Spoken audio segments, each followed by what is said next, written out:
Muito boa noite para todos que estão aí conectados no Facebook.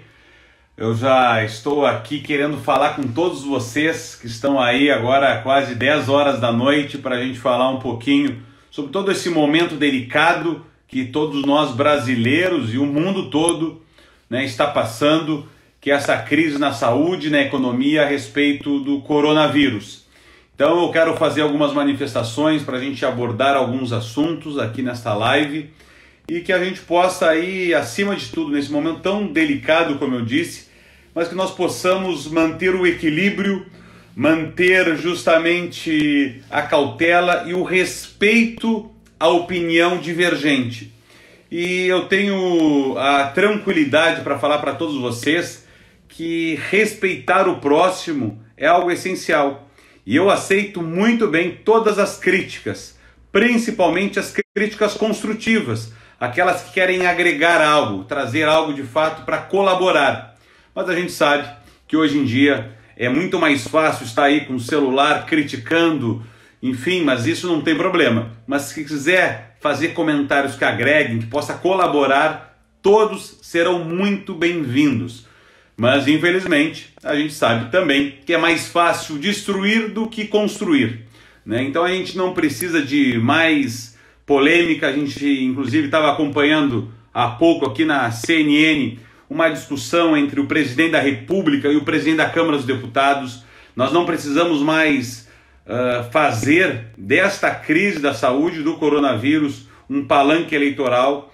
Precisamos sim resolver os problemas, independente de visões políticas que tenhamos diferentes, independente de esquerda, direita, extrema-direita, de centro. O que a população espera das lideranças, dos políticos, é justamente soluções. Então quero fazer a minha manifestação aqui, porque há pouco eu também fiz o meu posicionamento a respeito da demissão do ministro da Saúde, o Mandetta, e reitero aqui, reforço o que eu disse.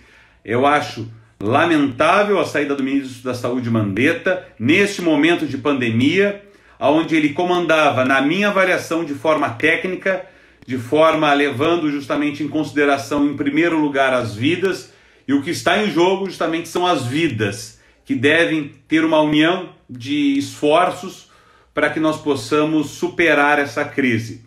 E lamentar a saída do ministro Mandetta não quer dizer que eu concordava com tudo que ele fazia. E eu torço e espero realmente que o novo ministro da Saúde possa desempenhar um excelente papel técnico e que possa justamente fazer a sua função, a sua missão.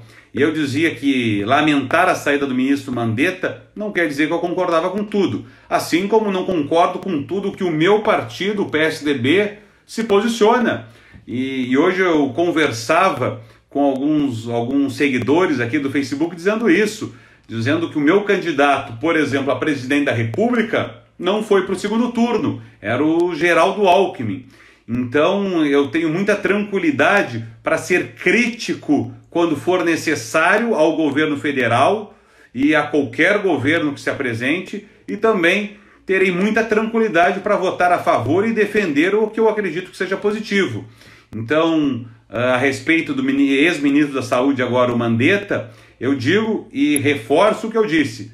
Lamento pelo momento que ele saiu, lamento pelas circunstâncias que se colocou a política e não a técnica, a ciência, e lamentar a saída dele não quer dizer que eu concordava com tudo, pelo contrário. Inclusive, acho que muitas vezes se falta coerência em algumas situações. E vou trazer o exemplo que eu tenho dado em algumas oportunidades, que é a seguinte: nós encontramos em qualquer lugar do Brasil supermercados funcionando, macroatacados funcionando, com 200, 300 pessoas dentro, circulando. Isso que se tem o controle na porta. Mesmo com esse controle, as pessoas estão na fila para pagar, estão também nas prateleiras, nos corredores, pegando os produtos.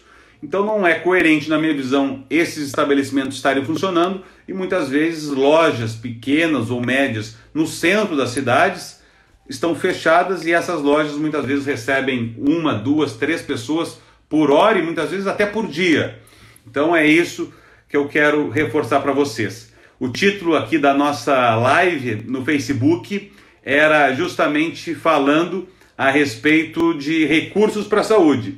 Então, o nosso mandato de deputado federal, nós trouxemos aí para a nossa região sul e 100% desses recursos investidos na saúde dos nossos hospitais, das nossas instituições de saúde, e eu quero que vocês possam saber, porque todos os atos públicos, políticos, precisam ter transparência. Então, muitas vezes, eu aproveito aqui essa ocasião, muitas vezes algumas pessoas comentam aí nas redes sociais dizendo, não, mas ele quer aparecer, mas eu quero dizer para vocês o seguinte, o político hoje, muitas vezes, se não faz, a população reclama que não faz, é desinteresse. E se faz, também diz, olha, é oportunista. Então é uma situação muito delicada, mas eu opto em fazer, em sair da inércia, por mais que seja alvo de críticas e não tem problema algum, e eu seguirei sempre as minhas convicções. E desses recursos eu quero anunciar para vocês que são recursos para o combate ao coronavírus. Então, me permitam, porque são municípios aqui da região, e eu quero falar com precisão desses recursos. Em Camaquã, o Hospital Nossa Senhora Aparecida, nós destinamos R$150 mil para o Hospital de Camaquã. No Hospital de Caridade de Canguçu, nós destinamos R$200 mil. Para a Santa Casa de Rio Grande, R$200 mil. Para a Santa Casa de Santa Vitória do Palmar, R$129.450. E para a Santa Casa de Pelotas, R$300 mil. Num total de R$979 mil.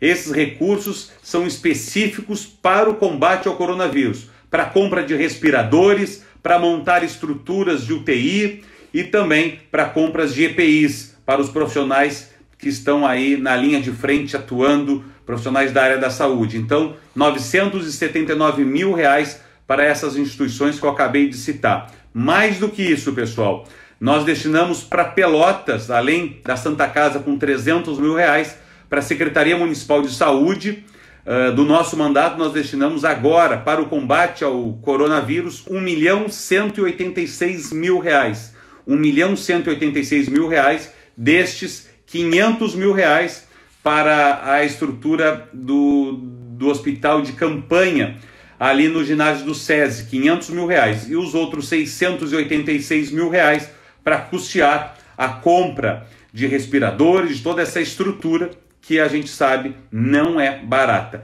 Então a gente está fazendo essa divulgação para que você possa acompanhar também e saber.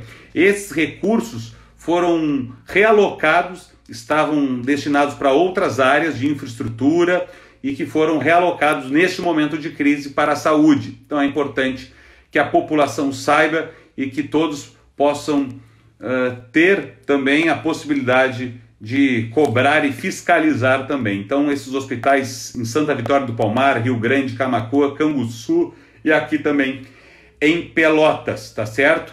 Pessoal, quero seguir aqui falando sobre alguns assuntos importantes e além do vírus, do coronavírus, que se propaga muito rápido, o Rio Grande do Sul chegou hoje a 21 mortes, que é lamentável. Nós também precisamos preocupar com outro vírus, que é a fake news, que contamina e que se propaga muito rápido.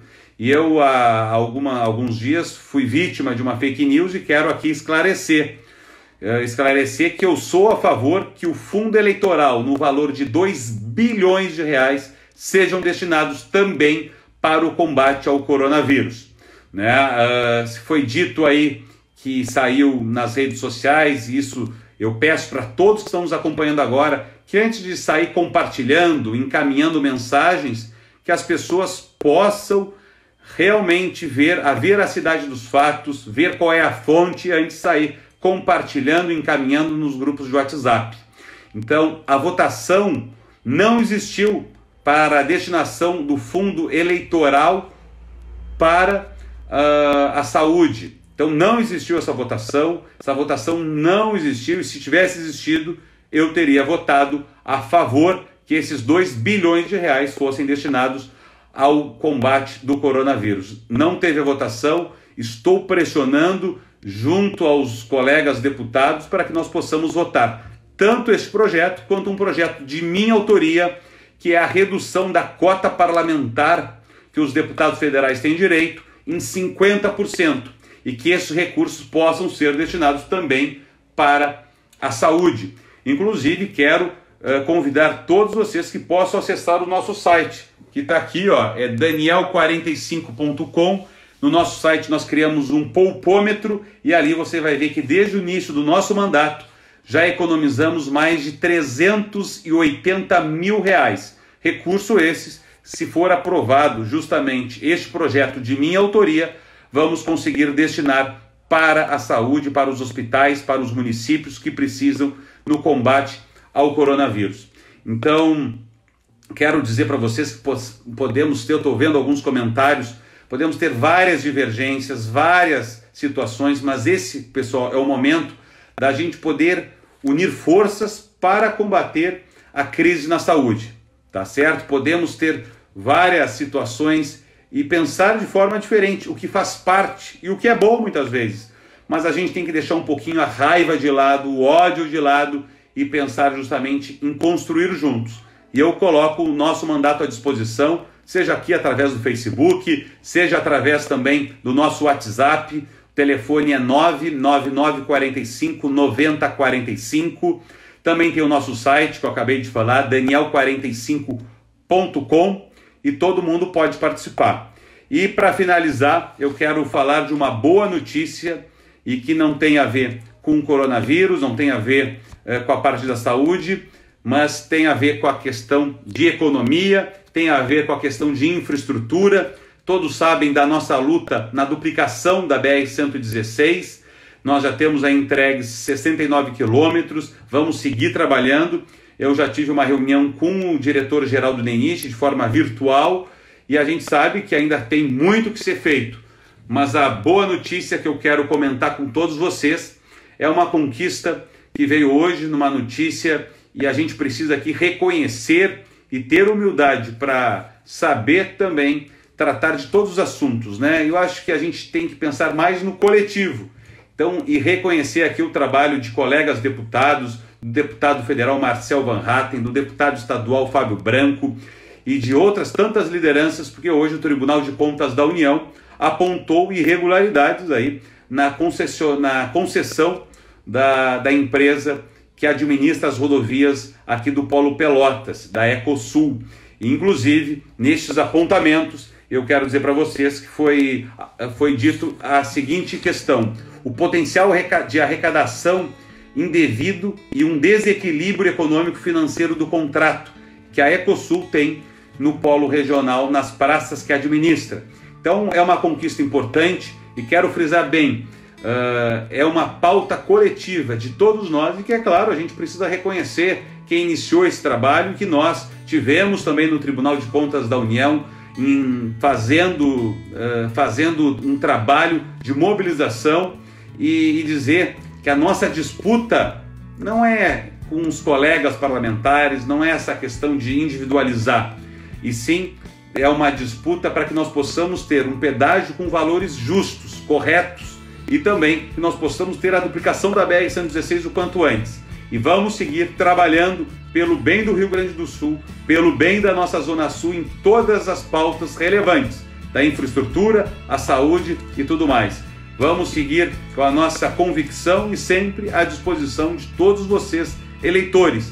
Para finalizar, eu recebi quase 75 mil votos no Rio Grande do Sul, 55.360 votos aqui em Pelotas. Mas eu não sou um deputado federal só dos que votaram em mim. Eu sou um deputado federal de todos os gaúchos, de todos aqueles que votaram em mim e daqueles que não votaram. E não tem problema algum, e repito isso, com as críticas, mas que nós possamos também reconhecer o que é feito, a evolução, e que nós possamos fazer críticas construtivas, com boas sugestões. Tá certo? Então, como eu disse para vocês, estou sempre à disposição, desejando uma boa noite para todos vocês, e vamos seguir na luta. Um grande abraço, valeu, boa noite, pessoal.